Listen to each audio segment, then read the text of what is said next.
want to start the session. First, I'd like to apologize that the session is starting a bit late. Nevertheless, I am very sure and confident that we will enjoy the session.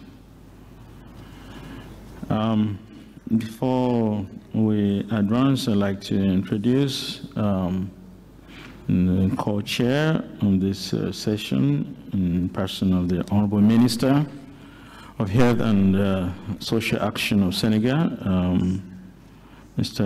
Abdoulaye Diop Sarr, who is ably represented this morning by the Director General of Health of Senegal, Dr. Marie Kames Ndiaye.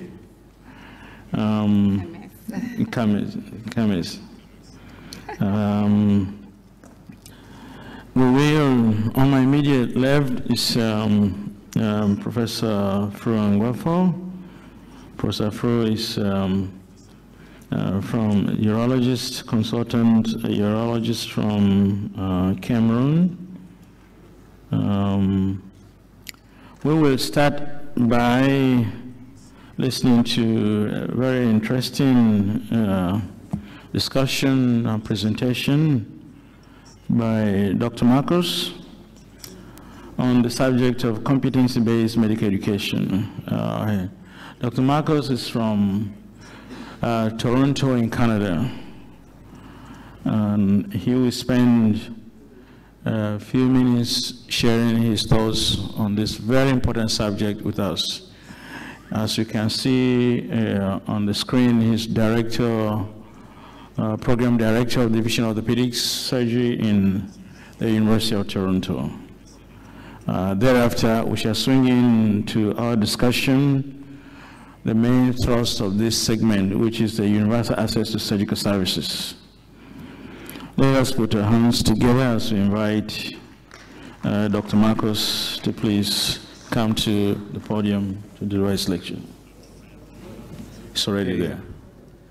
Thank you for the kind introduction. It's an honor to be able to speak in front of this group. I'm a program director in orthopedic surgery from Canada, coming a long way to Dakar, to this wonderful city, and to meet hopefully people that may be interested in what we're doing in medical education in this part of the world. So as you may have heard, there's a change afoot in North America and other parts of the world, the UK, Australia, New Zealand, and Europe, about transitioning the way we train doctors into a competency-based lens. So in those parts of the world, when I give this talk, it's a common future because most jurisdictions in the world are become competency-based. But the question that I'd like to have at the end of this talk is, would this work for the training programs as part of the West African College of Surgeons? Because what may work in North America does not necessarily mean works in this part of the world, and there are a lot of reasons why. So let's start off with the understanding of what competency-based medical education is, and then at the end, hopefully there'll be some time for discussion, see if this is something that may actually work for your countries.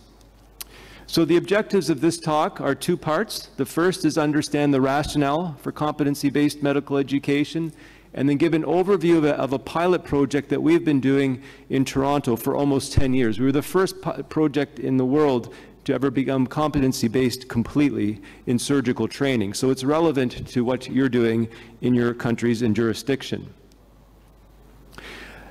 So before competency-based medical education began, everything in North America was time-based, as I presume it is here. So our current model of training, for the most part, is time-based training. For example, in North America, if you want to be a general surgeon, you spend 5 years in surgical training. And we think that after 5 years, you should be good enough to pass your exams and take care of patients. So it's time-based.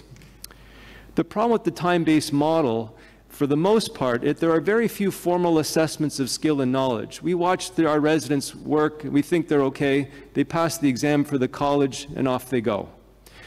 And in addition to the lack of formal assessments in the training program, we often get more informal than formal feedback. For the example of the time with our boss, they sit down in the office and say, good job, okay, move on to the next hospital. There isn't a deep discussion about what the strengths and weaknesses may be. Of course, there are exceptions.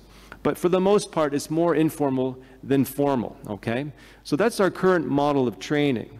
And the question is, with that current model of training, are we sure that we have the perfect cup of tea? For example, when you make your tea, you may say, after 5 minutes of putting a tea bag in water, I have a perfect cup of tea. But do we know that after 5 years of training in surgery, do we have the perfect surgeon? Are they the perfect cup of tea ready to go and take care of the population? The evidence would suggest that we don't. Especially in North America, we have found that trainees are actually not all that good at what we think they are when they go into practice. And for that reason, fellowships have been developed to try and get trainees extra training so they can go out and service the needs of the population. The problem that we may have with our current time-based model of training is as follows, and this really relates to North America and Europe. Number one, our residents are working less than they used to. The residents are now represented by unions, and the unions say how many hours the resident can work. The hours have gone down a lot compared to when I trained. And if they're working less, then how can they practice and develop the skills and knowledge? So that's led to a reduced time in the operating room learning skills and knowledge. There's another move around the world with regards to patient safety. In the old days, I could run my boss would be running one operating room, I'd run the other operating room, and at the end of the case, he'd look at the x-ray and said, good job or bad job. If it was a bad job, we have to take the patient back to the operating room. In the current system in North America, we can't do that because the surgeon and the hospital will get sued. So the time of independent training has been lost, okay? And the consequence of that, which is good for patients because mistakes aren't being made, is that there are decreased training opportunities for residents, okay? So this is a problem around North America, Europe, and Australia and New Zealand. Our trainees aren't getting the time they need to practice to become competent. So what can we do about that? Well, one option is to lengthen training programs. Just say they need more time until we have that perfect cup of tea. The problem is, if medical students found that surgical training was instead of 5 years, maybe 7 years, they'd say, I don't want to be a surgeon. I'll do something else. I can graduate faster. I can live my life and make money sooner than I would if I wanted to be a surgeon. I go to family medicine or psychiatry. The other problem is an increased cost to the healthcare system. And I don't know about you, but I don't know any healthcare system that has more money for medical education. So the governments are not willing to give more time to make sure we have that perfect cup of tea. So what can we do about that? Well, let's think about other ways of training our trainees. Alternate methods of curricular delivery. Time-based, get rid of the time-based model, or keep some of it, but focus more on competency-based training. Make sure the trainee is actually competent when they exit their training. So competency-based medical education, it's CBME. The definition is this: it's an outcomes-based approach to the design, implementation, assessment, and evaluation of medical education programs using an organized framework of competencies. So what we do in competency-based medical education is think, what do our trainees need to know when they exit the program to take care of patients? And we design a curriculum and assessment tools to make sure they get what they have to know when they graduate, okay? So it's outcomes-based approach. It's done to ensure that the physicians possess the knowledge and skills they need for every stage and role of their career. And you just don't have to think about what they need at the end of training. You can also develop a curriculum for every step of the training to make sure they know what they need before they move on to the next step. The rationale is as follows. It's a focus on curricular outcomes. We determine what trainees need to know, and we develop a curriculum to get there. We emphasize the trainees' abilities. So we teach and assess all the way through to make sure they get there. If they don't, then they need more time, they need more practice, we give them feedback. It de-emphasizes time-based training. So instead of saying you got 5 years, in some instances we may have a trainee needs a little extra time, okay, maybe 6 years. But we may have trainees that are so exceptional they can get through faster, maybe 4 years. And the idea here is to promote greater learner-centeredness. We're focusing on the trainee, not necessarily the program. The program supports the trainee, not the other way around. That's difficult to do in our current culture. So the goal of competency-based medical education is to develop a competent doctor, okay? The trainee possesses the required abilities in all domains in a certain context at a defined stage of training. To become a competent doctor, they have to become competent in certain aspects of being a doctor, and these are known as competencies, okay? So these are observable abilities of health professionals which integrate multiple components such as knowledge, skills, values, and attitudes. And because they're observable, they can be measured and assessed. So we can determine the competency of a doctor or a surgeon training, for example, in how they communicate. Are they good at communicating with patients? Are they good at communicating with the healthcare team, the nurses? the anesthetists. We can determine their competencies. Are they a good expert in medicine? Can they take care of surgical problems, postoperative complications? Are they competent in managing the affairs of their practice? Can they do things in a cost-effective manner, not wasting dollars or francs? In order to ensure our trainees are competent, we have to assess them at multiple time points. And with the tools that you would develop to determine competence, you determine where the trainee is in terms of their milestones of training. So one of the terms in competency-based medical education is a milestone. And that's an observable marker of an individual's ability along a developmental continuum, which is used for planning and teaching. So a trainee will have certain milestones to achieve until they're competent. The most important thing that we want to ensure our trainees are competent in is the skills relevant to our practice, okay? The entrustable professional acts. This is a big term in competency-based medical education as well. So an EPA is the current currency that we use to assess competence. It's a task in the clinical setting that may be delegated to a resident by their supervisor once sufficient competence has been demonstrated. And an EPA integrates multiple milestones, and it's used for overall assessment. So in our training program, a good example of an EPA is, can this trainee admit a patient with a hip fracture? Check. Can they fix that hip fracture? Check. Can they deal with the postoperative complications if somebody has a hip fracture? Check. They have the entrustable professional act signed off. They're assessed, they're given feedback, and once they have that checkbox for the EPA, then we know that they're competent in going forward and hopefully managing patients on their own independently. The important thing with the assessments is that we can develop as many assessments that we like, but they're no good unless we give feedback. So trainees need feedback on where they are. It just can't be summative, reviewing the percent score they may have on a multiple choice test or the assessment tools of their EPAs. It also has to be formative. We have to sit down with the trainee with protected time to discuss their strengths and weaknesses, not just at the end of a rotation, but perhaps a few time points during the rotation, at least halfway through, so the trainee knows where they are and we can modify the teaching plan for their needs. And again, that's how you identify an excellent trainee who may need less time, or a trainee that may need the average amount of time, or a trainee that may need more time. But feedback is very important for the process. So with this idea in mind, Canada has become a world leader in implementing competency-based medical education. Other countries in the world are doing it, but not every country has every specialty in medicine becoming competency-based like Canada. So the movement in Canada is known as competence by design. It's in the top right there, laser pointer there. I guess you can't even see it, but it's called competence by design. And really the whole idea is for the Royal College wants every resident in every specialty of medicine to become competent at every stage of their career. So this diagram here shows the different phases of training. We want trainees to become competent when they exit medical school, as a junior resident, as a senior resident, when they transition to practicing physicians, and then when they transition into retirement.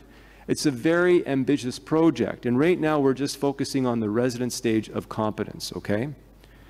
So as I mentioned, every specialty in Canada will become competency-based by 2020. These are the rollout schedules for the different specialties, and these are just a few. There are over 80 specialties in medicine in Canada, but you can see it's a lot of work for the Royal College to implement this change, okay?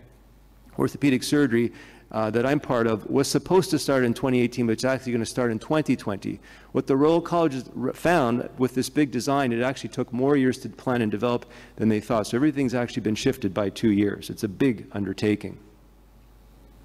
So despite what I've talked about competency-based education in the Royal College, and you may have heard it for the Royal College, is that the whole idea that the competency-based training program developed has actually been informed by a pilot project that we did in our surgical training program in Toronto. This is a picture of the Dean of Surgery 10, 15 years ago. His name is Richard Resnick, and it was his idea actually to do competency-based training in Toronto as a pilot study. And the Division of Orthopedic Surgery decided to do it as a pilot, and we started in 2009. So we would like to think that the work that we did was pioneering work to allow the Royal College to decide this was something that we should go ahead with for the whole country, okay?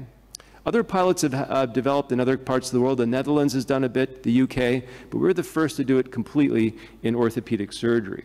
So now the phase of this talk is to talk about our experience in orthopedic surgery. And you can kind of think about, if you'd be interested in doing this in your jurisdictions, what steps you'd have to do in order to make it work. So our pilot in competency-based medical education has been there for 9.5 years. Again, we started in the summer of 2009, so it's almost a decade. So this is our experience. This is what we've been through. First off, as I mentioned again, we had to redesign the way our curriculum was developed. It was outcomes-based education. We wanted to think, what does an orthopedic surgery resident need to know when they graduate, when they go to take care of patients in their community? So we had to redesign the curriculum, the assessments, and the feedback, okay? With regards to that, we had 5 steps. So we sat down with our faculty, we sat down with our trainees, and we sat down with medical education experts in brainstorming sessions to think about what could we do to make sure that our curriculum was meeting the needs of our population going forward. Up until then, our curriculum document from our rural college is over 10 or 15 years old. It didn't relate to what our trainees needed to know to service healthcare needs in Canada for orthopedic surgery at that time. So there's a chance to refresh our curriculum to think about, what do Canadian patients need from orthopedic surgeons at this time? So similar to Africa, the situation in Africa, what would the patients in Africa need for their surgical specialties going forward? A chance to redevelop the curriculum. So out of that, we developed specific objectives. And with that, then we developed curriculum maps that the residents and the faculty could look at and say, okay, this is what the template is for training.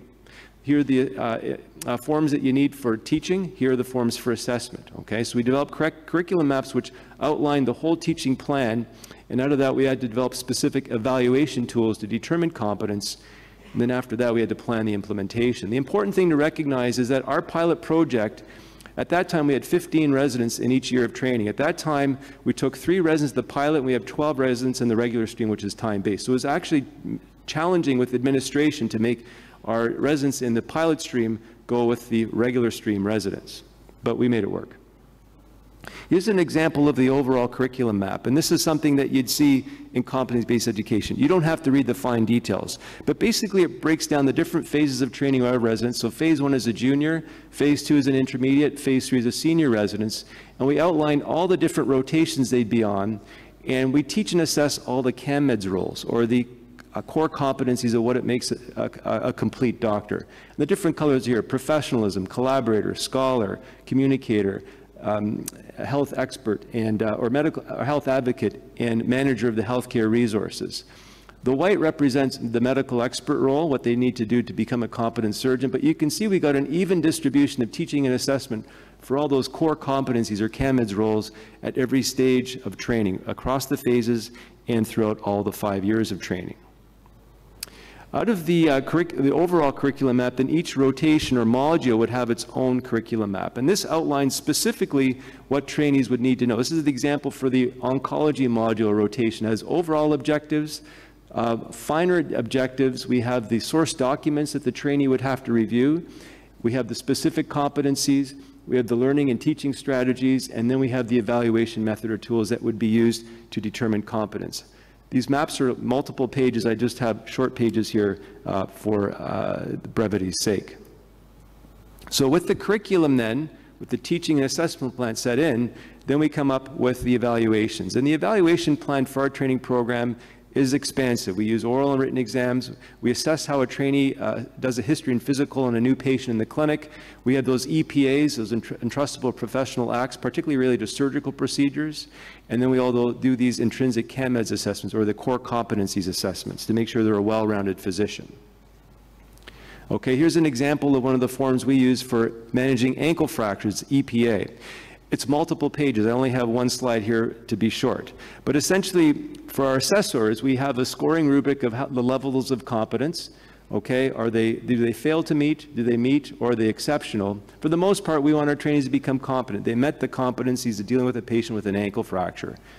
And there are different pages. The first one would be the pre-op care. The second page would be the intraoperative care. The third page, the post-operative care. So we break down the steps of care in managing patients with ankle fractures. And at the end of the rotation, then hopefully the resident will become competent, and we can sign off on that EPA.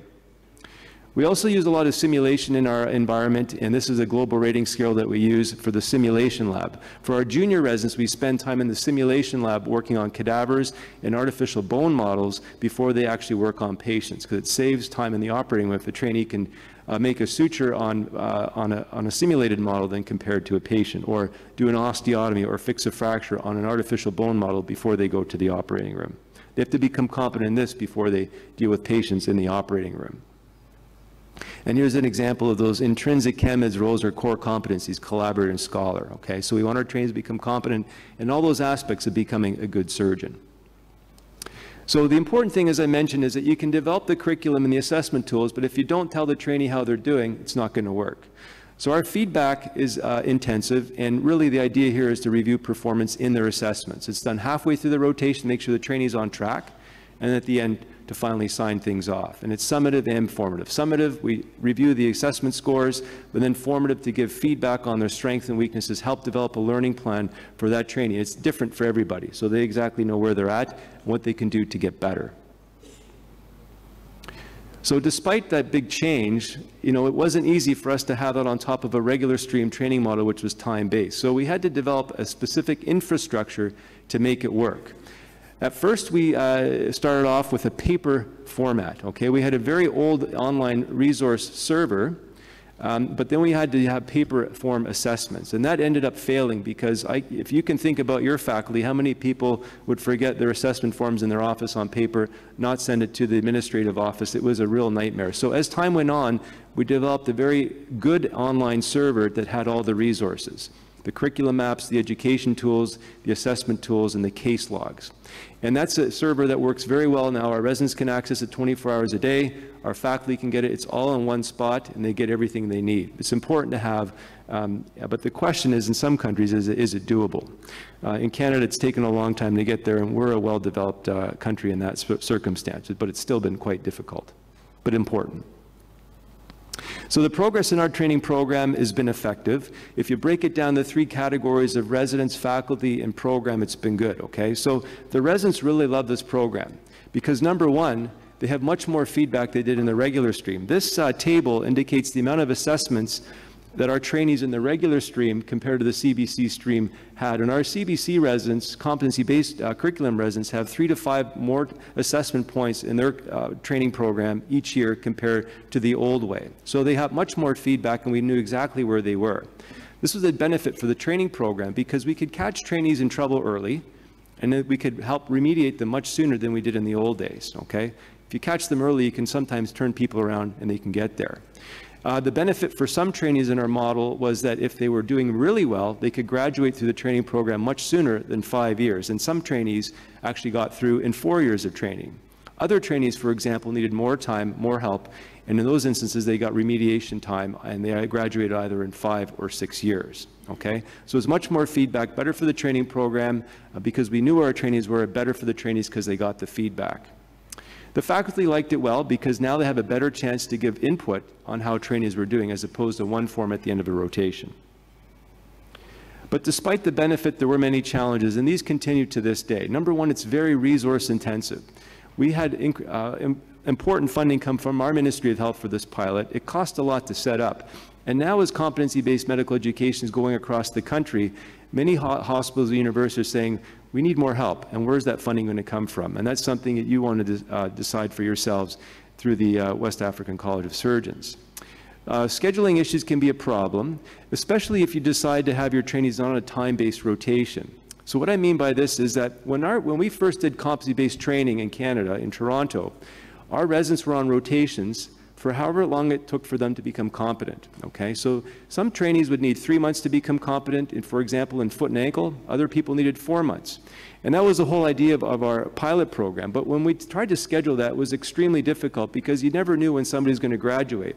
So if they're going to move from one hospital to another, you didn't know when they're going to go, who's going to do the call schedule, who's going to follow the patient. So After about 4 years of doing the non-time-based training, we decided to stop it. Let's just have a regular schedule of block time, like we do in our time-based training program, but still have the competency-based medical education teaching and assessments done in those time blocks. I think it's the only way you can do it. Keep your schedule that you have, keep the same faculty, keep the same work hours, the same work schedule, but just have that teaching and assessment more frequent in what you have. The other important thing about, and the challenge that we've had, is the category of responsiveness of residents. So the key thing about competency-based medical education is that we want to have trainees that are professional. It's up for them to make sure that they're getting the assessments and the feedback done on a timely basis. If you ask your faculty to be responsible for this, it will never happen. At first, when we started this program, we want our faculty to organize the meetings, organize the assessments. Your faculty are too busy. They came back and it was a mutiny on the bounty. They said, there's no way we're going to do this. So the residents have to be responsive and take ownership and charge of their education. And lastly, it's a new training paradigm for faculty. The key thing to recognize, again, nothing is going to change for your faculty for the way they run their clinics and their operating. Their life will continue. But they have to understand that trainees will be coming to them trying to ask for meetings to have the feedback and to fill out the assessment forms on a frequent basis. And that's still challenging because unless you have a well-designed web server where a trainee can come to their faculty on their iPhone and say, fill out my assessment, if you ask them to do it on paper, it's never going to happen. So you have to make sure you have the technology that supports the change, okay?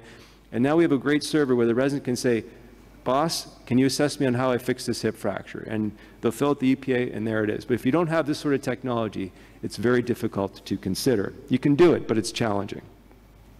So the future, as I mentioned, all specialty training programs in Canada will become competency-based in 2022.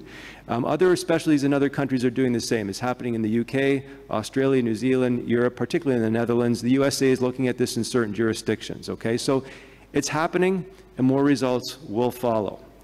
Ultimately, we want to make sure that when somebody graduates from our program, they're the perfect cup of tea, okay? And I think for all of us here, we always want to make sure that the product of our training programs are able to service the needs of our population. So this is what we're looking for, the perfect cup of tea. The question, and I hope that we can generate some debate of this, would this paradigm work for the training programs in your organization? And only you can say that. I've trained 2 fellows from Ethiopia over the last few years, and they've seen what I've done. And I said, would this work, you know, at the University of Addis Ababa? Would this work for your country? And they say some elements yes, but some elements no. There's still other demands in their healthcare system and medical education system that are preventing them from doing it. Question is, would this work for you? Okay? So, quick review of the objectives. We've gone over the rationale for competency-based medical education and then an overview of our pilot program, and hopefully that can generate some debate. So, if you're looking for a reference, we published earlier or last year the outcomes of our competency-based training program in medical teacher. If you want to refer to that, it's got more information if you wish. So thank you for the opportunity to speak in front of your organization. It's an honor to be here, and I'm looking forward to any questions or comments you may have. Thank you. Thank you very much. Dr. Marco, we are very excited to hear from you. And I'll first ask Professor Fro to give a synopsis of this discussion. I think there's a French translation that was going on. Well, there was a French translation, but he'll give us a synopsis of the thrust of the discussion, and then we can, the presentation, we can go into discussion. Yes, you do. Yeah, do that in French first. I can tell. Merci, Monsieur le Président du Collège Ouest Africain de Chirurgiens, modérateur de la séance. Il s'agit d'une expérience pilote de l'Université de Toronto, programme de formation en orthopédie, premier de ce genre à être expérimentés. Et ils ont une expérience qui fonde sur un changement de paradigme. Avant, il y avait une formation qui était liée à la durée des moyens, donc essentiellement durée. Mais aujourd'hui, c'est une formation qui est plutôt lié à l'extrême, dont le résultat. Et dans ce cadre de la performance, c'est ce qu'ils appellent la formation basée sur les compétences. Et il y a des éléments d'appréciation. D'abord, il faut changer ce paradigme. Il y a une matrice d'évaluation, une cartographie de curricula, une matrice de formation et aussi la carte des cas cliniques. Et essentiellement, il faut donc qu'il y ait un changement même des formateurs. Et aussi, c'est un paradigme qui fonde sur l'engagement de l'apprenant, tel que cet apprenant peuvent donc être à l'origine de tout changement. Il est défini par année de formation. Et ils ont une formation qui court de 4 voire 5 ans, mais chaque année, il y a donc les critères de compétences qui sont évalués, et ces évaluations sont faites de plusieurs manières. Il y a une évaluation formative, une évaluation sommative, donc chaque année et pendant chaque stage. Donc, pour l'évaluation, il y a bien sûr l'évaluation orale et écrite. Il y a l'évaluation des actes, comment l'apprenant pose les différents actes, et la présentation des malades et cas, et bien sûr l'anamnèse et l'examen physique de chaque cas. Il y a aussi l'évaluation traditionnelle, dont à la fin de la formation, l'évaluation diplômante. Tout ceci pour qu'il y ait une standardisation des connaissances, des aptitudes et des compétences à la fin de la formation, tel que on est sûr que le produit de la formation a une compétence donnée, et comme il a démontré, comme une tasse du thé qui est digestible. Donc, c'est un changement de paradigme qui fonde sur la maîtrise des besoins de la population. Ça veut donc dire que d'abord, on a une bonne maîtrise des pathologies du coin et que toute une analyse est faite, un état des lieux, les objectifs bien élaborés, après le brainstorming et tout, un curriculum est développé et tout ce système est déroulé en fonction de cette évaluation au départ. Voilà succinctement la présentation. Il y a d'autres pays qui commencent aussi, comme en Australie, quelques pays en Europe, à expérimenter ce système. Il a avoué qu'il a formé quelques Africains, peut-être quelqu'un d'Éthiopie, et il a posé la question, est-ce que ce système pourrait s'adapter au pays? Il se demande si le Collège ouest-africain de chirurgiens pourrait éventuellement aussi adopter ce système. peut-être le collège étant aussi en pleine réforme, pourrait aussi partager son expérience. Je pense que c'est ce que je peux essayer de relater. Je vous remercie, monsieur le modérateur et président.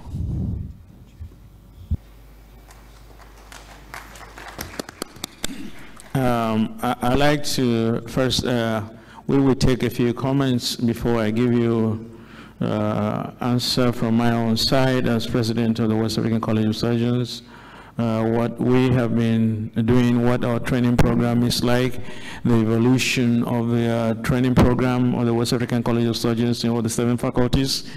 I will talk about that shortly, but I would like to, we are quite blessed in this audience. We have President of the Ghana College, President of COXEXA, earlier on the President of National College was here, of Nigeria was here also, so we will have a fairly rich discussion. But before that takes place, I'd like my co-chair, if she has any comments to make. Dr. Mari, you have a comments to make, you can do so now before we move on.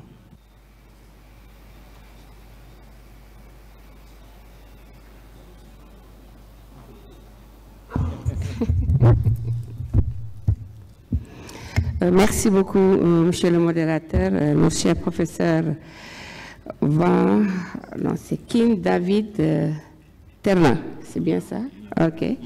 Voilà, donc c'est le docteur Marie-Hemes Ngomdiaye, je suis le directeur général de la santé au ministère de la Santé et de l'Action sociale du Sénégal, et c'est un grand plaisir que j'ai aujourd'hui pour partager ce panel avec d'éminents professeurs. Je veux nommer le professeur Van Ngafo et le professeur Marcu. Je pense que je prononce bien les noms et nous vous remercions au nom de monsieur le ministre de la Santé et de l'Action sociale, monsieur Ablaye Diouf Sarr, et sûrement qui sera avec vous cet après-midi, mais déjà qui vous souhaite en tout cas une bonne conférence. Merci beaucoup donc au professeur Marcu pour cette belle présentation sur l'éducation médicale basée sur les compétences.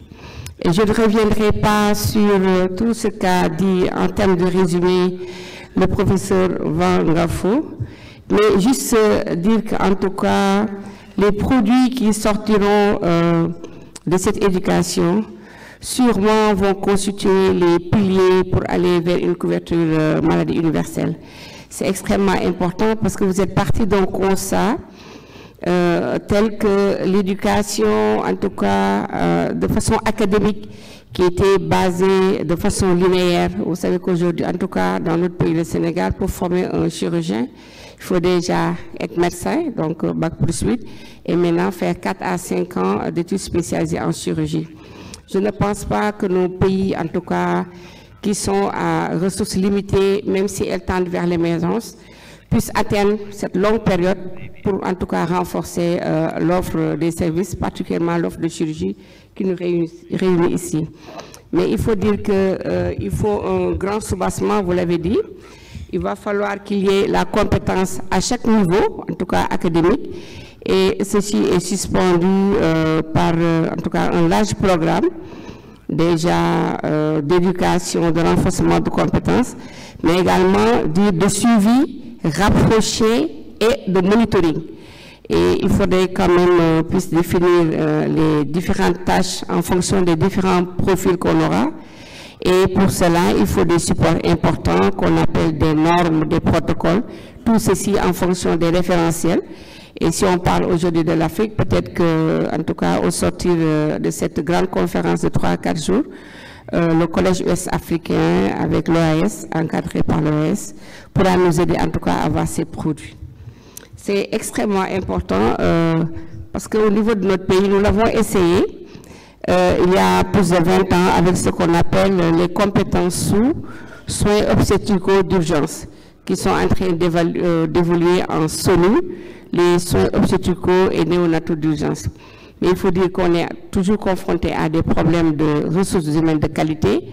Aujourd'hui, la plupart de nos services sous ne sont pas tout à fait fonctionnels, en tout cas à 100%, parce que quand on a le compétent, parfois on n'a pas l'anesthésiste réanimateur, et tout ceci doit être réorganisé. Donc pour dire que En tout cas, nous adhérons fortement, notre pays adhère à ce qui vient d'être présenté, mais il faut dire qu'il va falloir une réorganisation des services, une réorganisation de l'environnement de travail, et comme je l'ai dit tout à l'heure, basé donc sur certains référentiels. Donc c'était pour vous dire qu'en tout cas, nous adhérons fortement et nous vous remercions vivement, monsieur le modérateur, et autour du débat, après nous aurons à y revenir. Merci.